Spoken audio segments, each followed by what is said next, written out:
आंखों आंखों में इशारे हो गए, हम तुम्हारे तुम हमारे हो गए। 80% निकाह जो टूटते हैं, जो तलाक वाक़ई होती है, वो मोहब्बत और प्रेम में जो निकाह होता है, लड़का लड़की अपनी पसंद से जो निकाह करते हैं, 80% निकाह टूट जाते हैं। और अगर नहीं टूटते तो याद रखो वो जिंदगी घुट घुट कर बिताता है, उसका कोई फुर्सा निकाल नहीं होता। हम लोगों ने खूब रोना रोया कि आयशा नामी खातून सबरमती नदी में कूद कर उसने अपना दम तोड़ दिया। आपको पता है बैकग्राउंड उसका? हकीकत ये है उसने मोहब्बत और प्रेम में निकाह किया था, बॉयफ्रेंड तलाश किया था, उसका जीवन गुजर बसर नहीं हो पाया, उसने सबरमती नदी में कूद कर अपनी जान का नजराना पेश किया। आपने लॉकडाउन में सुना होगा एक शबनम और सलीम, जिसे उम्र कैद की सजा हो चुकी है और फांसी की सजा भी सुनाई जा चुकी है, बस डेट का मुकर्रर होना बाकी है। क्या हुआ था? वो शबनम और सलीम, उन दोनों ने कहा था आई लव यू, और उस शबनम ने अपने बॉयफ्रेंड की वजह से अपने बाप का सर कुल्हाड़े से जुदा कर दिया, अपनी माँ का कलेजा और कलेजा छलनी किया, उससे कलेजी निकाला, 6 माह के बच्चे को भी, भतीजे को भी खत्म कर दिया। उसका हश्र ये होता है। इसलिए ऐ नौजवानों, याद रखो कभी मोहब्बत और प्रेम में शादी और विवाह मत करना, हमेशा अपने गार्जियन, अपने बड़ों के मशवरे से निकाह। और मैं अपने गार्जियन से भी कहता, आज हमारे और आपकी बच्चियां बॉयफ्रेंड को तलाश कर रही है, स्कूल जा रही है, लेकिन आने में ताखीर क्यों कर रही है? ध्यान रखना पड़ेगा, गौर करना पड़ेगा। आज हमारा बच्चा स्क्रीन टच मोबाइल लिया हुआ है और खूब घूम रहा है, रात रात जग रहा है, उस पर गौर करना पड़ेगा, ध्यान रखना पड़ेगा। बेशक हमारे और आपके बच्चे और बच्चियां स्क्रीन टच मोबाइल से बच नहीं सकते, ना हम और आप बचा सकते हैं, लेकिन कम से कम निगरानी तो कर सकते हैं। इंशाअल्लाह दोनों हाथ उठा के वादा कीजिए कि निगरानी करेंगे और अपनी आने वाली नस्ल को इंशाअल्लाह इन तमाम गुनाहों से बचाएंगे इंशाअल्लाह। और जितने शादीशुदा नौजवान हैं उनको मैं इमारत शरिया मुस्लिम पर्सनल लॉ के प्लेटफॉर्म से एक पैगाम देना चाहता, ऐ नौजवानों, याद रखो कभी गुस्से और जज्बे में अपनी वाइफ को तलाक मत देना, अपनी वाइफ को कभी गुस्से और जज्बे में तलाक मत देना। बड़ी मुश्किल से इस प्रोग्राम को सजाया गया है। आज का नौजवान गुस्से और जज्बे में आता और गुस्से और जज्बे में आकर कह दिया करता है 1 2 3, वो फायरिंग बस शुरू कर देता। याद रखो अल्लाह रब्बुल इज्जत ने तलाक देने का अधिकार आपको दिया है, मर्द को दिया है, औरत को नहीं दिया। इसमें राज क्या है? इसमें राज ये है अल्लाह ने मर्द को, अल्लाह ने आपको तलाक का अधिकार दिया। उसकी वजह यह है कि मर्द गुस्से में अपने आप पर कंट्रोल कर लेता है।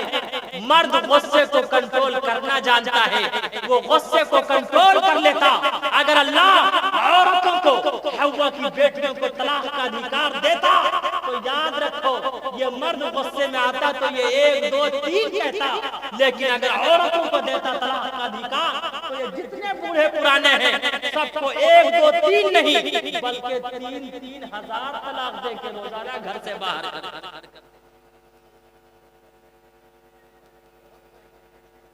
माओ बहनों, अगर आप भी तलाक के केसेस को कम करना चाहें तो कर सकती हैं। हमारी माए बहनें भी कम नहीं है। माए बहनें जज्बे में आती कहती अगर एक बाप का बच्चा है तो तीनों देखे। अब बेचारा कहता है कि क्या मैं एक बाप का बच्चा नहीं हूं? अब ये जज्बे में आके कह देता एक दो तीन, कान खोलकर माओ बहनों आपसे भी कहना चाहता, जनाब मुहम्मद रसूलुल्लाह सल्लल्लाहु अलैहि वसल्लम ने इरशाद फरमाया,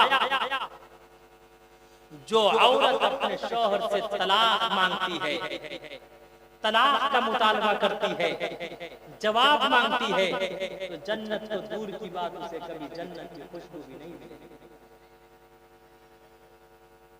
और नौजवानों आपसे कहना चाहता, गुस्सा आना मर्द होने की अलामत है, गुस्से को पी जाना शौहर होने की अलामत है, गुस्सा ना आना कमजोरी की अलामत है, नामर्दी की अलामत है, फालतू में गुस्सा आना कमजोरी की अलामत है, उसे डॉक्टर से इलाज कराना चाहिए। और गुस्से के वक्त बीवी का खामोश रहना पाकीज़ा उल्फत व मोहब्बत की अलामत है। इसलिए आज ये वादा कीजिए कि इंशाअल्लाह हम गुस्से और जज्बे में अपनी वाइफ को तलाक नहीं देंगे। इंशाअल्लाह कौन कौन देंगे, हाथ उठाइए। है देखिए, वाह, राइट जा रहा है, टेंशन मत लीजिए, रोंग नहीं जा रहा। और याद रखो नौजवानों, emotional woman is blazing from Allah. औरतों का गुस्से में आना अल्लाह की तरफ से अता करदा नेमत है, जज्बे में आना अल्लाह की तरफ से अता करदा नेमत है। अगर औरत जज्बे में ना आए तो शादी के बाद अपने माता पिता को छोड़कर अपने हस्बैंड के साथ न जाए। अगर औरत गुस्से और जज्बे में ना आए तो शादी के बाद अपने भाई बहन को छोड़कर अपने हस्बैंड के साथ न जाए। अगर औरत जज्बे में ना आए तो शादी के बाद अपने तमाम रिश्तेदारों को, गांव मोहल्ले को, आस पड़ोस को छोड़कर अपने शौहर के साथ न जाए।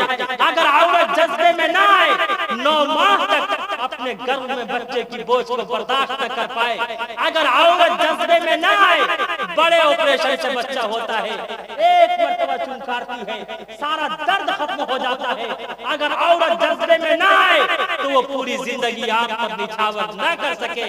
इसलिए जनाब मुहम्मद रसूलुल्लाह सल्लल्लाहु अलैहि वसल्लम ने इरशाद फरमाया, जो समझदार मर्द होता है वो माँ के सामने, बीवी के सामने, बहन के सामने, बेटी के सामने वक्तन फवक्तन झुक के चलता है, और जो कमीना होता है वो हमेशा झुका कर चलने की कोशिश करता है। नशा पिला के गिराना तो सबको आता है, नशा पिला के गिराना तो सबको आता है, नशा पिला के गिराना तो सबको आता है। मजा तो तब है के, मजा तो तब है के गिरते को रोक ले साथी, मजा तो तब है के गिरते को रोक ले साथी। और ये जितने वालिदैन बैठे हुए हैं बेचारे, मैं नौजवानों से एक ये बात भी कहता हूँ, इंशाअल्लाह अमल करेंगे। याद रखो, बाप जन्नत का दरवाजा है और माँ जन्नत है। इन्नल जन्नत तहता अक़दामिल उम्महात। जो अपने बाप का सम्मान करता है वो भाग्यशाली होता है, वो लकी होता है, वो किस्मत का सिकंदर होता है। जो अपनी माँ का सम्मान करता है, याद रखो वो कभी गरीब, फकीर, तंगदस्त और मुहताज नहीं हो सकता। माँ बाप बड़े अनमोल है, माँ बाप बड़े अनमोल, माँ बाप बड़े अनमोल है, माँ बाप बड़े अनमोल।